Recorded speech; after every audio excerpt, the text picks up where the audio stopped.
റോമർക്ക് എഴുതിയ ലേഖനം 6-ാം അധ്യായത്തിന്റെ 6-ാമത്തെ വാക്യത്തോടെ ധ്യാനം തുടങ്ങാം നമുക്ക്. നാം ഇനി പാപത്തിന് അടിമപ്പെടാതെ വണ്ണം പാപശരീരത്തിന് നീക്കം വരേണ്ടതിന് നമ്മുടെ പഴയ മനുഷ്യൻ അവനോടുകൂടെ ക്രൂശിക്കപ്പെട്ടു എന്ന് നാം അറിയുന്നു. കണ്ടോ, ഇവിടെ മനസ്സിലാക്കണം, പഴയ മനുഷ്യൻ, നമ്മുടെ പഴയ മനുഷ്യൻ. ഇനി നാം പാപത്തിന് അടിമപ്പെടാതെ വണ്ണം. എപ്പോഴും ഓർക്കണം, നിന്നെ അടിമയാക്കാനാ ശ്രമിക്കുന്നത്. പുറമേ നോക്കുമ്പോൾ അച്ചായൻ നല്ലതാ, അമ്മാമ്മ നല്ലതാ, മോൻ നല്ലതാ, മോളോ അടിപൊളിയാ. പക്ഷെ പ്രശ്നം പാപം കയറി ബന്ധിച്ചിരിക്കുക. എന്നോട് ദൈവത്തിന്റെ ആത്മാവ് പറയുക, ഇന്ന് ആ സ്വാതന്ത്ര്യം നീ സ്വീകരിക്കണം. ചില വീടിനകത്ത് അന്തരീക്ഷം വല്ലാതെ ഇരുണ്ട് കൂടി കിടക്കുക. ആ അന്തരീക്ഷം ഇന്ന് പൊട്ടണം. നിന്റെ കൂടാരത്തിനകത്തൊരു ആത്മീക സ്വാതന്ത്ര്യം, അത് നിനക്ക് പോലും വിശ്വസിക്കാൻ പറ്റാത്ത റേഞ്ചിൽ യേശു കൊണ്ടുതരട്ടെ. മനസ്സിലാകുന്ന രീതിയിൽ നമുക്ക് വരാം. നാം ഇനിയും പാപത്തിന് അടിമപ്പെടാതെ വണ്ണം പാപശരീരത്തിന് നീക്കം വരേണ്ടതിന് നമ്മുടെ പഴയ മനുഷ്യൻ അവനോടുകൂടെ ക്രൂശിക്കപ്പെട്ടു എന്ന് നാം അറിയുന്നു. നാം അറിയണം. എന്തറിയണം? നമ്മുടെ പഴയ മനുഷ്യൻ അവനോടുകൂടെ ക്രൂശിക്കപ്പെട്ടു. 7-ാം വാക്യം.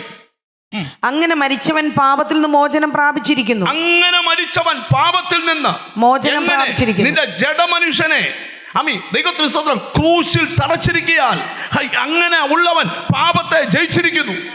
ഒരു നല്ല ഹല്ലേലൂയ പറഞ്ഞാട്ട്.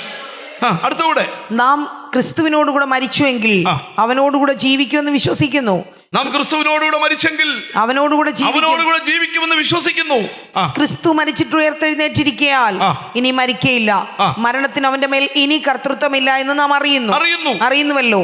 അവൻ മരിച്ചത് പാപസംബന്ധമായി ഒരിക്കലായിട്ട് മരിച്ചു. അവൻ ജീവിക്കുന്നതോ ദൈവത്തിന് ജീവിക്കുന്നു. അവണ്ണം നിങ്ങളും പാപസംബന്ധമായി മരിച്ചവരെന്നും ക്രിസ്തു യേശുവിൽ ദൈവത്തിന് ജീവിക്കുന്നവരെന്നും നിങ്ങളെ തന്നെ എണ്ണുവീൻ. നിങ്ങളെ തന്നെ എണ്ണണം. നിങ്ങൾ ആ വാക്യം ഒരിക്കൽ കൂടെ വായിച്ചു.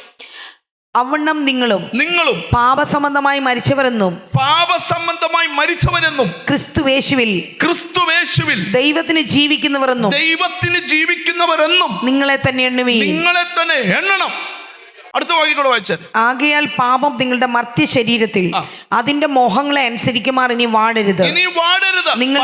നിന്റെ മർത്യ ശരീരത്തിൽ അതിന്റെ മോഹങ്ങളെ അനുസരിക്കുമാർ ഇനി വാടരുത്. നിങ്ങളുടെ അവയവങ്ങളെ അനീതിയുടെ ആയുധങ്ങളായി പാപത്തിന് സമർപ്പിക്കുകയും അരുത്. നിങ്ങളെ തന്നെ മരിച്ചിട്ട് ജീവിക്കുന്നവരായും നിങ്ങളുടെ അവയവങ്ങളെ നീതിയുടെ ആയുധങ്ങളായും ദൈവത്തിന് സമർപ്പിച്ചു കൊള്ളുവീൻ. നാം ക്രിസ്തുവിൽ ഇപ്പോൾ ആരാണ്? സ്വതന്ത്രരാണ്. എന്താണ്? എല്ലാവരും ഞാൻ ക്രിസ്തുവിൽ എന്താണ്? പക്ഷെ എപ്പോഴും ഓർക്കണം, സ്വതന്ത്രനാകും പൗലോസ് ഒരു താക്കീത് തരുക.